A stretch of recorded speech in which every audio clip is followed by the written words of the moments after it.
नमस्कार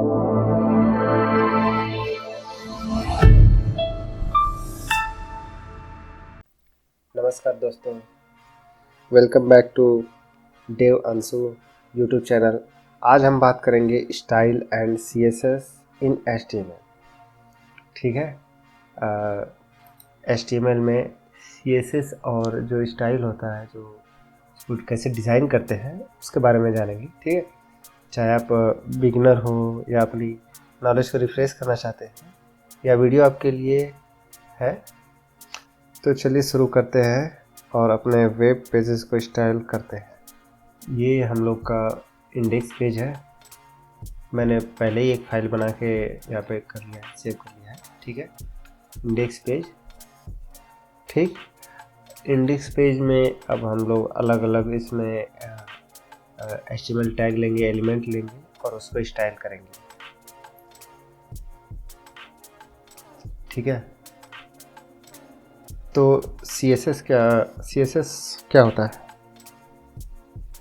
CSS का मतलब है कैस्केडिंग स्टाइल शीट्स, और ये यूज़ होता है हमारे HTML कंटेंट को स्टाइल करने के लिए। HTML हमें पेज का स्ट्रक्चर डेटा देता है, जबकि CSS उससे डिज़ाइन करता है ताकि वो ज़्यादा प्रोफेशनल और पॉलिश लगे। मतलब कि जैसे जो HTML है वो यूज़ होता है स्ट्रक्चर के लिए। मतलब कि जो आप समझ लीजिए कि आपको बिल्डिंग बनानी है तो उसमें पिलर्स वगैरह वो सब रहते हैं ना, वो जो आप नई बिल्डिंग का स्ट्रक्चर देखते हैं, तो वैसा HTML है। और उसमें जो दरवाजे वगैरह लगते हैं, पेंटिंग डेंटिंग होता है, कौन सा कलर लगेगा, ठीक है, खिड़की में स्लाइडर रहेगा कि नहीं रहेगा, ये सब जैसे CSS के थ्रू होता है वेब, किसी भी वेब पेज डिज़ाइन करते समय। ठीक, ये तो CSS में हम सब कुछ रूल्स के अराउंड होता है। जैसे CSS में सब कुछ रूल्स के अराउंड होता है। ठीक है, और हर रूल के दो पार्ट्स होते हैं। एक पार्ट्स प्रॉपर्टी और दूसरा होता है वैल्यू। प्रॉपर्टी और वैल्यू मिलकर बनाते हैं एक रूल सेट। नॉर्मली लोग रूल सेट को रूल्स ही बोलते हैं। फॉर एग्जांपल्स, जैसे फ़िलहाल मैं यहीं पे आपको बता देता हूँ। जैसे ये स्टाइल, मैंने एक स्टाइल टैग लिया क्योंकि स्टाइल सपोर्ट कराने के लिए HTML में स्टाइल टैग लिखना पड़ता है। इसको फ्यूचर में यूज़ करेंगे, लेकिन अभी मैं इसका यूज़ कर रहा हूँ, बाद में इसको बताऊंगा कि क्या करना है। ठीक है, तो जैसे मैंने लिया कलर, COLOR कलर। ठीक, कलर। ठीक, फिर उसके बाद मैंने लिखा RED रेड, फिर सेमीकोलन। ये हम लोग का है स्टाइल। लेकिन यहाँ पे सिर्फ मैं मेंशन करने के लिए लिखा हूँ कि कैसे इसको राइट करते हैं, पूरा कैसे उसको लिखते हैं। ठीक है, CSS के अंदर जैसे आप देख रहे हैं कि जो रूल सेट होता है, रूल्स है, CSS रूल्स, तो CSS रूल्स बोलते हैं। ठीक, इसमें ये जो पोर्शन है कलर, ये है प्रॉपर्टी और ये है रेड, उसकी वैल्यू। ठीक है, सेमीकोलन रहता है CSS, जब भी हम CSS लिखते हैं उसमें सेमीकोलन लगता है, और CSS और जो प्रॉपर्टी और वैल्यू है उसको डिवाइड करता है कॉलम। ठीक है, दोनों अलग अलग। ठीक, तो ये है नॉर्मल जो CSS वैल्यू, मतलब जो रूल सेट है वो स्पेसिफाई करने का तरीका। लेकिन HTML में हम ऐसे इसको नहीं लिखते हैं। तो मैंने आपको डिस्प्ले कराने के लिए सिर्फ ये ऐसे नहीं रहेगा, ये सिर्फ बताने के लिए है कि रूल्स होते हैं उसमें, ऐसे लिखते हैं उसमें। ठीक है, इसको मैं यहाँ से हटा देता हूँ। ठीक, ठीक है, तो हम कुछ बेसिक CSS रूल्स के बारे में बात करते हैं कॉमन HTML टैग पर, जैसे पैराग्राफ टैग हो गया या फिर हेडिंग टैग हो गया, ठीक है, या फिर डिव टैग हो गया। इन सब पे मैं आपको उसको अप्लाई करके चेक करते हैं।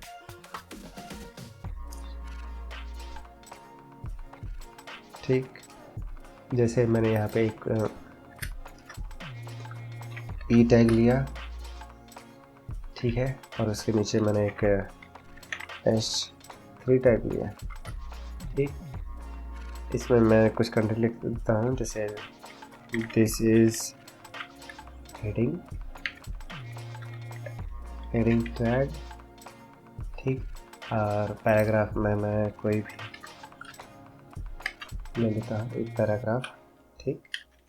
और एक मैं डिव ले लेता हूँ, जो आसानी होगा आप लोग को बताने में।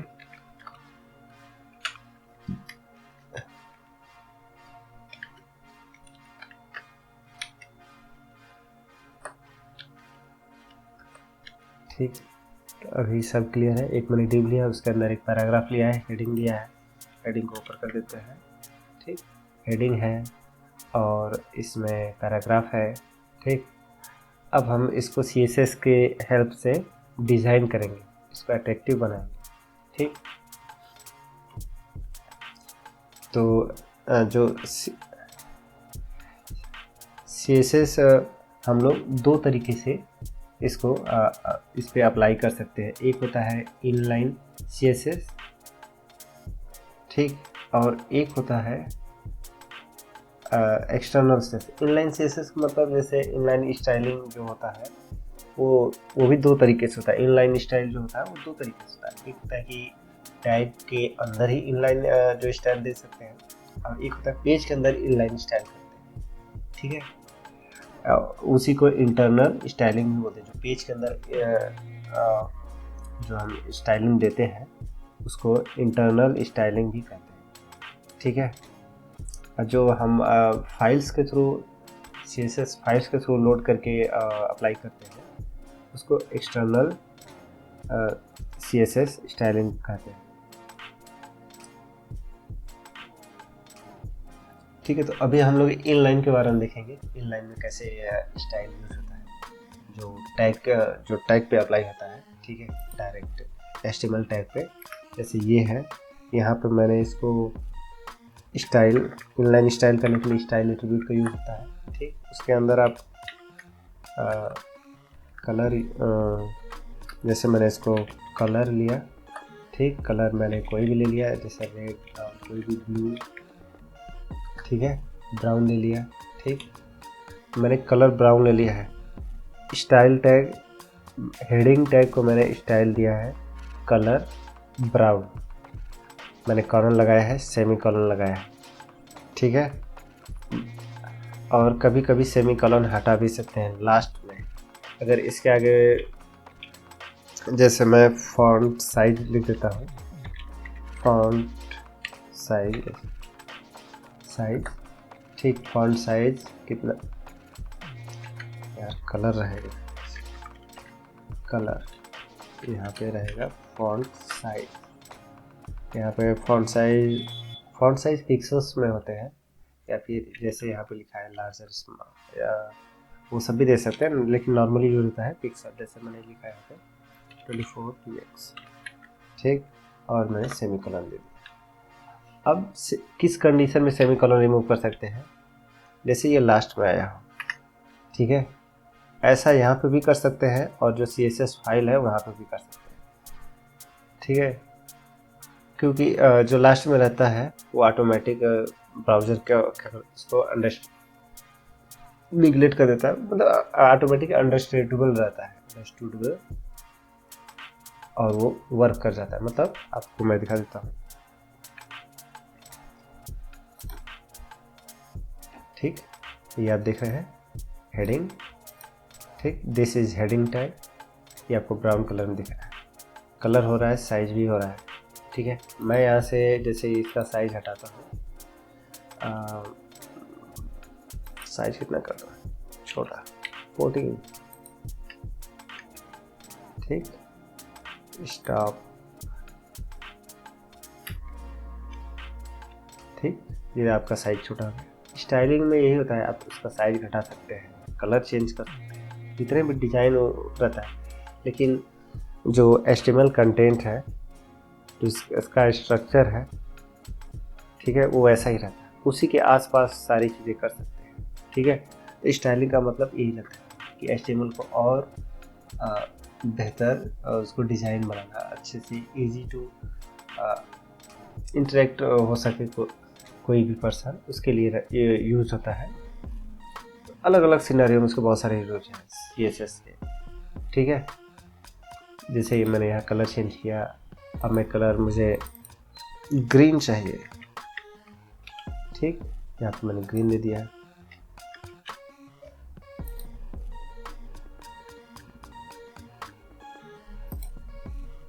ठीक है। तो यहाँ पे ग्रीन हो गया, ठीक। तो ये हो गया इनलाइन CSS, ठीक है।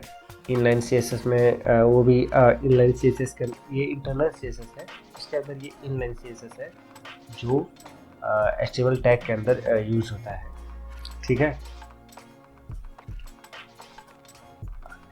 अब हम तो ये इनलाइन स्टाइलिंग हम जो HTML टैग के अंदर इनलाइन स्टाइलिंग कैसे करते हैं, जो रूल होता है इनलाइन में, टैग एलिमेंट के अंदर स्टाइल एट्रीब्यूट के थ्रू हम लोग स्टाइल करते हैं किसी भी एलिमेंट को, ठीक है, HTML एलिमेंट को, ठीक। अब हम इसको इंटरनल कैसे यूज़ करते हैं वो देखेंगे, इंटरनल और एक्सटर्नल, ठीक है। स्टाइलिंग जैसे स्टाइल इंटरनल और एक्सटर्नल कैसे करते हैं वो सब हम देखेंगे, ठीक। यहाँ पे फॉन्ट साइज यहाँ से मैं रिमूव कर लेता हूँ, और यहाँ से मैं जो स्टाइल है इसको हटा लेता हूँ और हटा लेंगे, ठीक। यहाँ पे अब जो इंटरनल CSS होता है, जो उसके थ्रू स्टाइल्स हम लोग HTML का करते हैं, ठीक है, HTML को डिज़ाइन करते हैं, ठीक। उसे हम लोग CSS सेलेक्टर करते हैं। CSS सेलेक्टर के थ्रू क्या होता है, जो HTML वेब पेज का जो डिज़ाइन होता है वो डिज़ाइन होता है, ठीक है, जो वेब पेज होता है वो डिज़ाइन होता है, ठीक। तो जैसे 3 टाइप्स का सेलेक्टर्स होते हैं नॉर्मली, ठीक। एक होता है HTML टैग नेम के थ्रू, ठीक है, जो टैग नेम के थ्रू सेलेक्टर का यूज होता है वो एक CSS सेलेक्टर हो गया, ठीक। उसमें क्या होता है कि पूरा का पूरा जहाँ जहाँ पे वो टैग रहेगा वो पूरा, आपको मैं एग्जांपल दे देता हूँ, जैसे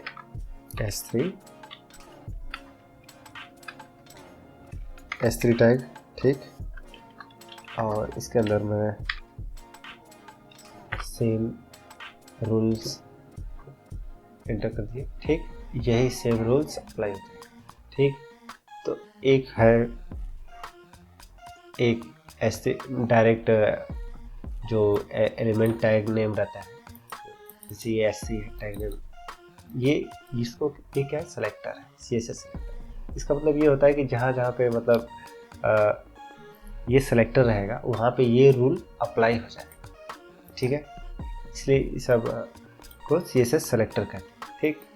और ये जो पूरा ये जो बना हुआ है इसको एक क्लास है, ठीक। इस क्लास के अंदर मल्टीपल क्या होते हैं, रूल्स जो रहते हैं, CSS रूल्स या रूल सेट उसको बोलते हैं, वो आ सकते हैं, ठीक है। यहाँ पे अगर आपको पैडिंग देना है, मार्जिन देना है, या फिर आपको बैकग्राउंड देना है, या फिर कुछ और ट्रांसफॉर्मेशन वगैरह है, या फिर फॉन्ट का साइज, या आपको कुछ और देना है, तो वो भी यहाँ पे वो सब प्रॉपर्टी और उसका वैल्यू जो रहते हैं यहाँ पे क्लास के अंदर आप ऐड कर देंगे, और वो सारे जो रूल्स होते हैं वो CSS सेलेक्टर्स के थ्रू अप्लाई हो जाएगा, किस पे, जो यहाँ पे CSS सेलेक्टर रहेगा उस पे अप्लाई होगा, ठीक है। ऐसे ही दूसरा सेलेक्टर होता है BG, .bg मैं आपको बताता हूँ क्यों होता है। ठीक है। ये है क्लास नेम सेलेक्टर, ठीक है, जो ये क्लास का नेम है, ठीक है, ये भी क्लास का नेम है, लेकिन ये डायरेक्ट जो टैग नेम है उसको सेलेक्ट करता है, ठीक है। यहाँ पे डॉट नहीं लगा हुआ, लेकिन ये यहाँ पे डॉट लगा हुआ, ये जो डॉट लगा है, जैसे यहाँ पर इसको यूज़ कैसे होगा, जैसे यहाँ पे क्लास है बीजी, ठीक, यहाँ पे बीजी है, यहाँ पे भी बीजी है, और ये जो कलर है, ठीक, यहाँ पे मैंने कलर दे दिया, ठीक। अब ये जो बीजी क्लास नेम है वो सिर्फ क्लास जो HTML एट्रीब्यूट में क्लास रहेगा उसके अंदर अगर वो बीजी मैच करेगा, जो सेलेक्ट करेगा, ये बीजी जो है ये सिर्फ उसी HTML टैग को सेलेक्ट करेगा जहाँ पे उसको क्लास नेम बीजी फाउंड होगा, ठीक है। इसीलिए ये सारा इसके अंदर जो भी रूल्स रहेंगे वहीं पे अप्लाई होगा जहाँ पे उसको ये बीजी क्लास नेम मिलेगा, ठीक है। और एक होता है तीसरा सेलेक्टर जो CSS सेलेक्टर यूज होता है, बहुत रेयर केस में यूज होता है क्योंकि ये आईडी के थ्रू होता है, और आईडी मोस्टली एक ही बार यूज होता है किसी भी एलिमेंट के लिए, ठीक है। एक आईडी नेम जो आईडी रहता है वो एक ही बार यूज होता है नॉर्मल केसेस में, ठीक है। जैसे पैराव है, ठीक, पैरा है, अब पैरा आईडी है, ठीक, यहाँ पे मैं पैराग्राफ का आईडी दे देता हूँ, ठीक, आईडी पैरा 1। अब ये जो पैरा 1 है, जहाँ पे पैरा 1 रहेगा वहाँ पे ये सारा का सारा जो CSS रूल्स है, जो स्टाइल्स है, ठीक है, वो अप्लाई हो जाएगा, ठीक है। ये जो और हाँ, ये जो पैरा है, ठीक है, जो आईडी के थ्रू हम अगर कोई स्टाइल क्लास नेम दे रहे हैं, ठीक है, वहाँ पे आपको हैश लगाना रहता है। अगर आपको normal class name custom class name बनाना है तो वहाँ पे आपको डॉट लगाना रहेगा, और बाय डिफ़ॉल्ट जो टैग नेम के थ्रू तो रहता है वहाँ पे आपको कुछ नहीं कर सकते। जो टैग का नेम रहता है जहाँ जहाँ पे वो S3 टैग रहेगा वो अप्लाई हो जाएगा, ठीक है। तब इसके बारे में और डिटेल में पढ़ेंगे कि कैसे काम करता है अलग अलग, ठीक है।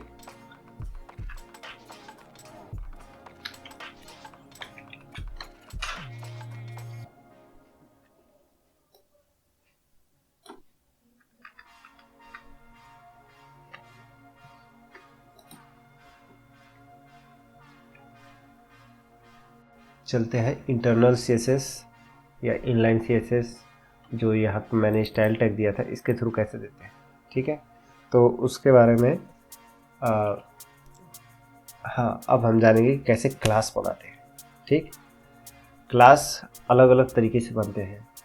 जो CSS स्टाइलिंग करते समय HTML जब स्टाइल करते हैं तो क्लास बहुत सारे तरीक़ों से बनते हैं, लेकिन मेन क्या होता है, मेन होता है यूजिंग टैग नेम, ठीक है। जो टैग नेम होता है डायरेक्ट उसका नेम ही यूज़ करके क्लास बना दो। जैसे मैं यहाँ पे P टैग यूज़ किया या हेडिंग टैग है तो S3 टैग यूज़ किया और उसी नेम से मैंने क्लास बना दिया, ठीक, ये क्लास हो गया,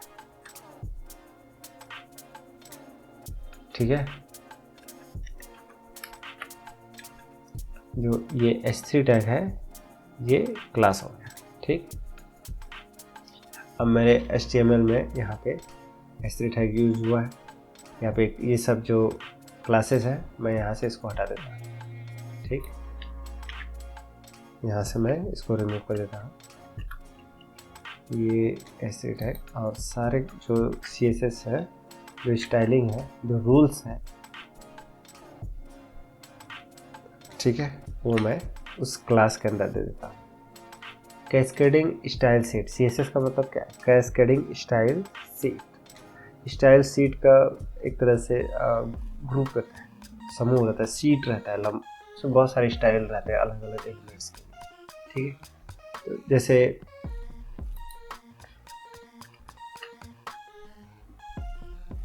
यहाँ पे 2 स्टाइल है एक ही एलिमेंट के, ठीक है। फॉन्ट साइज 14 होना चाहिए और वो कलर ग्रीन होना चाहिए। मैं फॉन्ट साइज को 24 कर रहा हूँ और कलर को मैं इस बार येलो कर देता हूँ।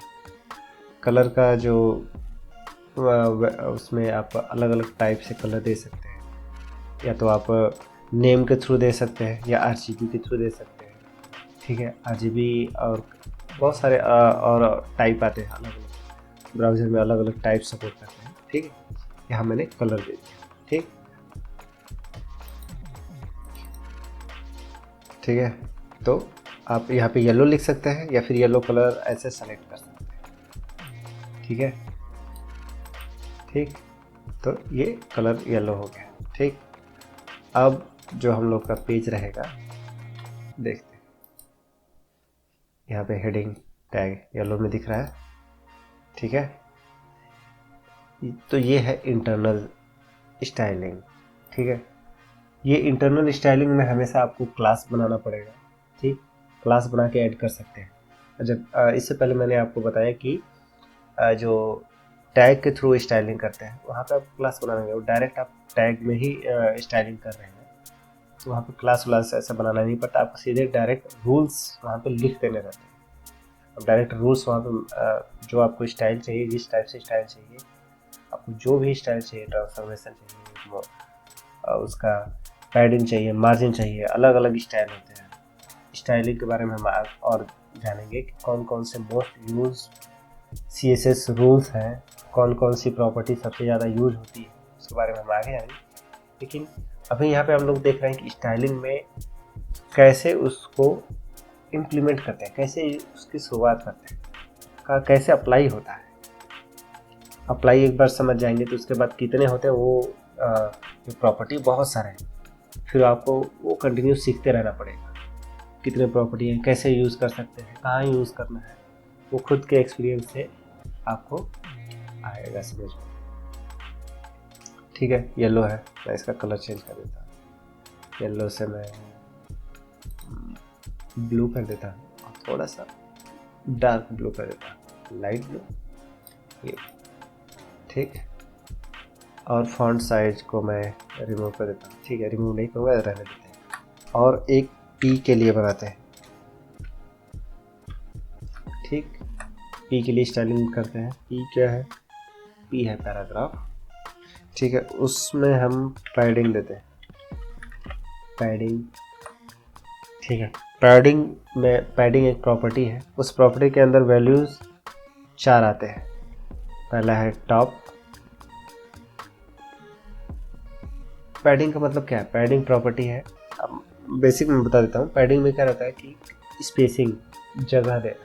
ठीक है, उसके बारे में डिटेल में बाद में बात करेंगे। ठीक है, अभी क्या होता है, जगह देना होता है, आगे पीछे, लेफ्ट राइट से। ठीक है, ऊपर नीचे से, आगे पीछे नहीं, ऊपर नीचे से लेफ्ट राइट आता है। ठीक है, पहले आता है टॉप। टॉप में मैंने 12 पिक्सल दे दिया है।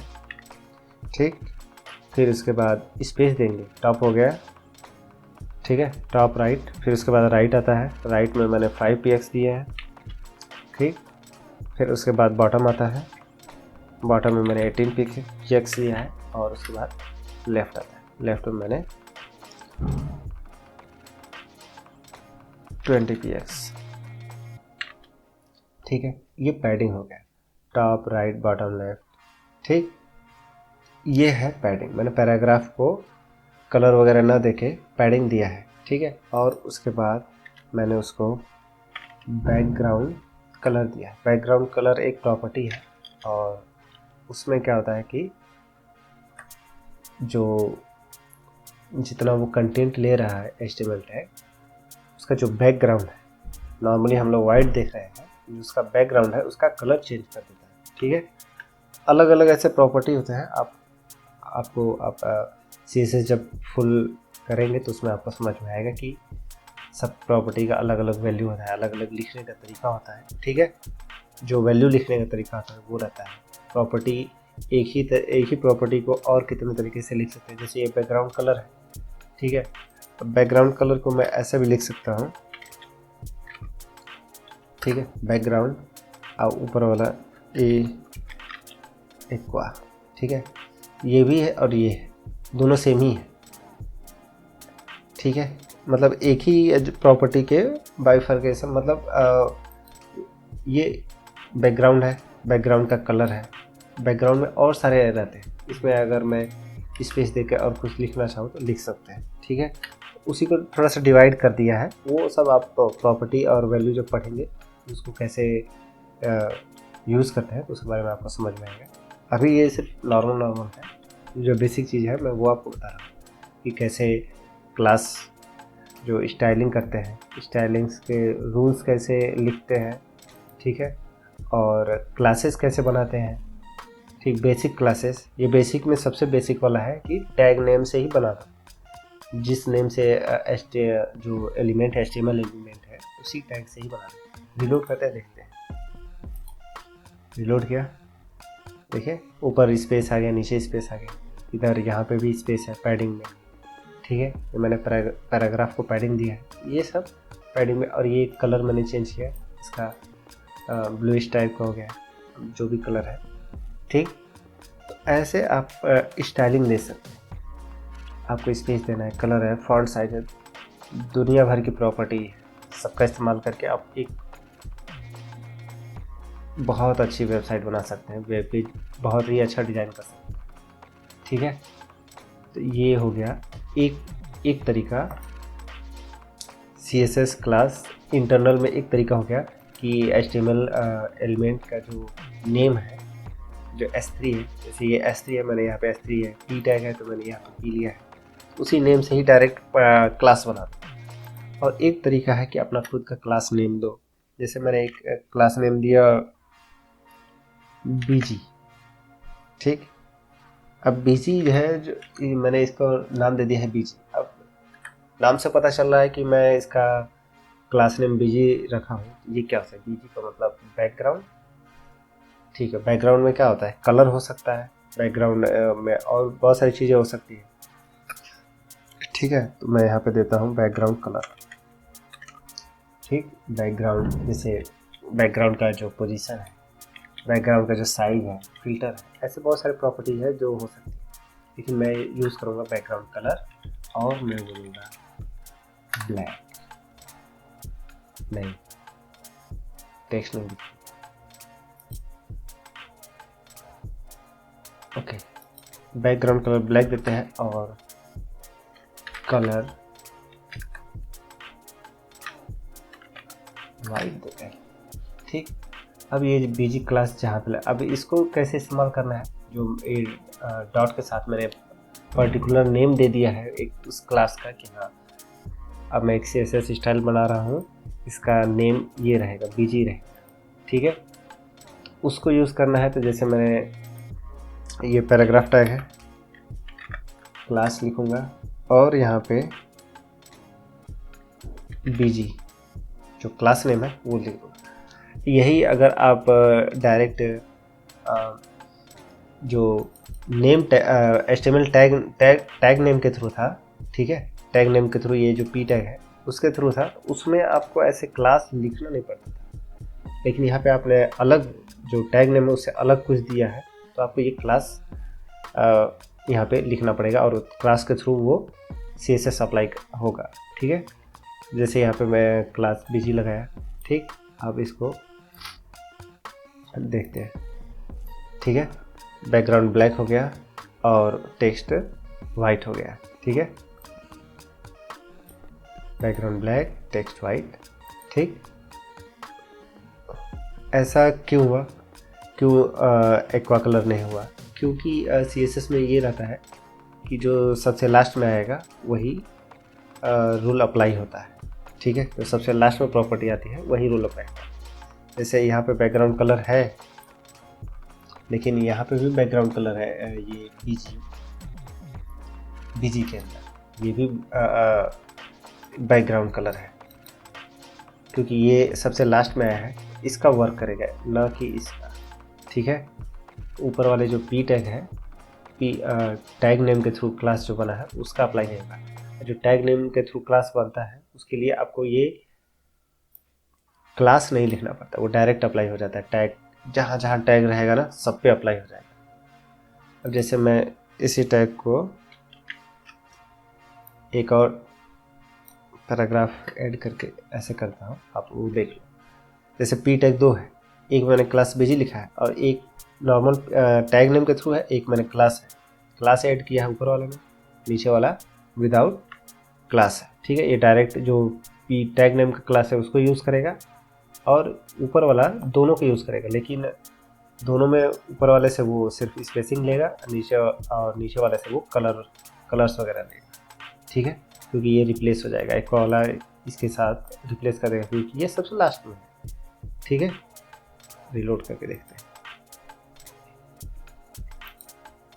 ठीक, नीचे वाले में मैंने क्लास यूज़ नहीं किया है, ये पहले जैसा ही है, लेकिन ऊपर वाले में मैंने क्लास यूज़ किया है, जिसकी वजह से उसका क्या हो गया, कलर चेंज हो गया। ठीक है, आपको समझ में आ रहा है कि जो पी टैग है ये क्लास नेम देते समय जो टैग नेम के थ्रू हम क्लास देंगे वो सब पे अप्लाई होगा, और जितने भी क्लास बना पूरे पेज में। ठीक है, अगर आप पर्टिकुलर क्लास दे देते हैं तो वो जब क्लास यूज़ करेंगे तभी वो अप्लाई होगा। ठीक है, और एक और तरीका है क्लास बनाने का, मतलब बेसिक यही 3 तरीके हैं अगर देखा जाए तो। ठीक है, वो तरीका है आईडी के थ्रू। आईडी के थ्रू अगर क्लास बनाना है तो आपको हैश लगाना पड़ेगा। ठीक है, मैंने hash paragraph ID PARA1 para ID para 1 मैंने दे दिया है एक आईडी नेम, ये आईडी है मैंने। अब इसके लिए आपको क्या करना पड़ेगा, जैसे मैंने एक और पैरा लिया और उसका आईडी दे दिया पैरा1। ठीक है, वो अब आईडी नेम के थ्रू क्लासेस बनेंगे। ठीक है, जो एलिमेंट एट्रीब्यूट में आईडी का जो वैल्यू रहेगी ना, उस वैल्यू के थ्रू आपका जो क्लासेस अगर रहेगा उसके थ्रू भी क्लासेस यहाँ पे बना सकते हैं, जो CSS रूल्स भी इसमें रहते हैं। ठीक है, ठीक, तो यहाँ पे मैंने पैरा1 बनाया। ठीक, हैशटैग जब भी आईडी के थ्रू अगर क्लास नेम देते हैं, मतलब आईडी का इस्तेमाल करते हैं क्लास नेम में, तो वो हैश आपको लगाना रहता है। ठीक है, हैश में यहाँ पे मैंने कलर चेंज कर दिया और इसको मैं कर दिया लाइट ब्लूइश डार्क ब्लू, ये। ठीक है, ये टील टाइप का कलर हो। ठीक, पैरा1 पे सेट मैंने किया है, जहाँ पे आईडी पैरा1 रहेगा वहीं पे ये अप्लाई हो, जहाँ भी रहे आईडी पैरा1। ठीक है, क्लास का मतलब ये रहता है वो पूरे पेज में अप्लाई हो जाता है अगर वैसा कहीं पे उसको मैच मिलता है। ठीक है, ये जहाँ भी पैरा1 रहेगा। और भी तरीके हैं क्लास को अलग अलग एलिमेंट पे अप्लाई कराना है। इसमें कुछ नेस्टिंग के ऑप्शन आते हैं, वो सब हम डिटेल में बाद में देखेंगे। अभी कैसे उसको बेसिक जो स्ट्रक्चर होता है वो मैं आपको बता रहा हूँ कि कैसे अप्लाई करते हैं। ठीक, पैरा1 है, रिलोड करके देखते हैं।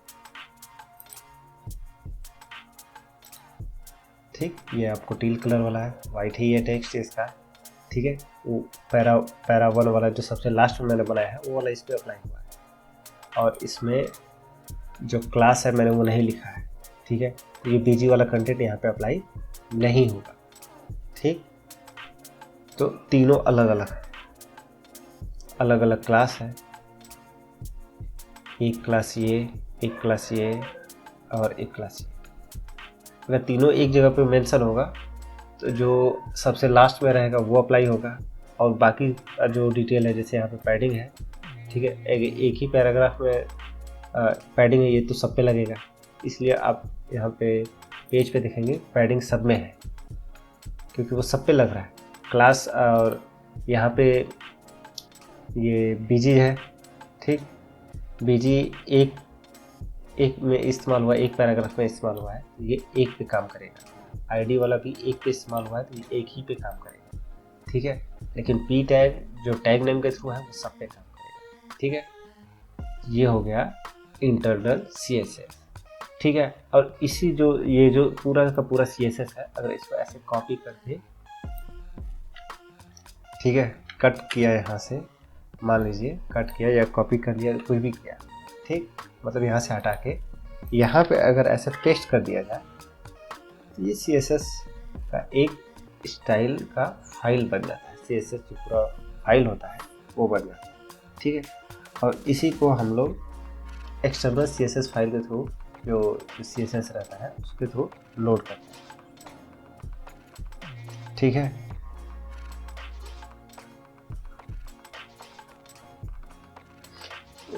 इससे फ़ायदा ये रहता है कि आप एक्सटर्नल फाइल आ जाए तो आपको ढेर सारे CSS आते हैं। यहाँ पे मैंने बेसिक एग्जांपल दिया है कि आप एक जो CSS है, एक दो CSS में एग्जांपल दे रहा हूँ। वेब पेज में बहुत सारे लाइंस के CSS रूल्स सेट होते हैं, ठीक, अलग अलग तरीक़ों से अप्लाई होते हैं। इसके लिए वो सब के लिए फाइल रहता है, जिससे क्या आसान हो जाता है मैनेज करना स्टाइल को, डिज़ाइन को, जो वेब पेज का डिज़ाइन रहता है। ठीक है, ठीक, तो हम लोग समझे कि इनलाइन CSS कैसे यूज होता है और एक्सटर्नल प्रॉपर्टी, वैल्यू, ठीक, और स्टाइल के थ्रू। ये तो स्टाइल पेज बन गया। ठीक, अब इसको वेब पेज में ऐड कैसे करना है, ठीक है, उसके लिए रहता है लिंक स्टाइल शीट। अब उसका मैं नाम दूंगा style style.css। ठीक, ये लोड हो गया है। मैंने यहाँ पे कुछ स्टाइल नहीं लिखा है, सिर्फ क्लासेस के नाम दिए हैं। ठीक है, पेज को रिलोड करते हैं और यहाँ पे देखते हैं, यहाँ पे रिलोड करके दिखा देता हूँ, कुछ डिफरेंस दिखा, वैसे का वैसा ही लोड हो गया। लेकिन अब यहाँ पे क्या हो गया कि यहाँ पे इतना लंबा जो आपका जो स्टाइल का पोर्शन था वो हट गया।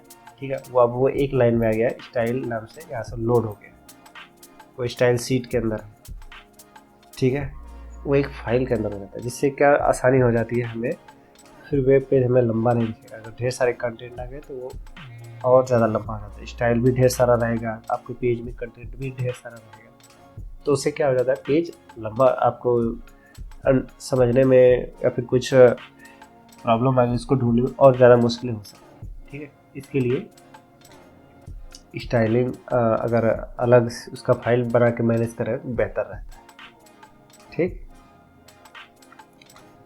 तो आज के लिए बस इतना ही। हम स्टाइल और CSS के बेसिक कवर किए या ना कट कर दिए। ठीक है, हाँ, तो आज के लिए बस इतना ही। हमने स्टाइल और CSS इन HTML के बेसिक्स कवर किए, inline styles, classes, external CSS और उसके साथ ब्राउज़र में कैसे डिस्प्ले होता है, कैसे फाइल लोड होता है। ठीक है, CSS बहुत ही इम्पोर्टेंट चीज़ है वेबसाइट डिज़ाइनिंग में। इसके बिना मतलब समझिए कि आप वेबसाइट डिज़ाइन के फील्ड में आगे नहीं बढ़ सकते। ये हर जगह यूज़ होता है। ठीक है, और इसमें मास्टर इसको मतलब प्रोफेशनल अगर और अच्छे से सीखना बहुत ज़रूरी होता है, तभी आप बहुत अच्छा वेबसाइट बना पाएंगे। जैसे अब तो इसमें और भी एडवांस आ गया। जिस टाइम पे हम लोग इसको लर्न किए थे उस समय सब बेसिक था, कुछ पता नहीं था। CSS2, CSS3, CSS4, अभी सब क्या क्या कौन कौन से वर्जन आ रहे हैं CSS के, उसमें क्या क्या नए प्रॉपर्टीज रूल्स आते हैं, क्या वैल्यू रहता है, कैसे किसको डिफाइन करना है, कौन कहाँ यूज़ होता है, बहुत सारे। तो वो सब हम आगे सीखेंगे।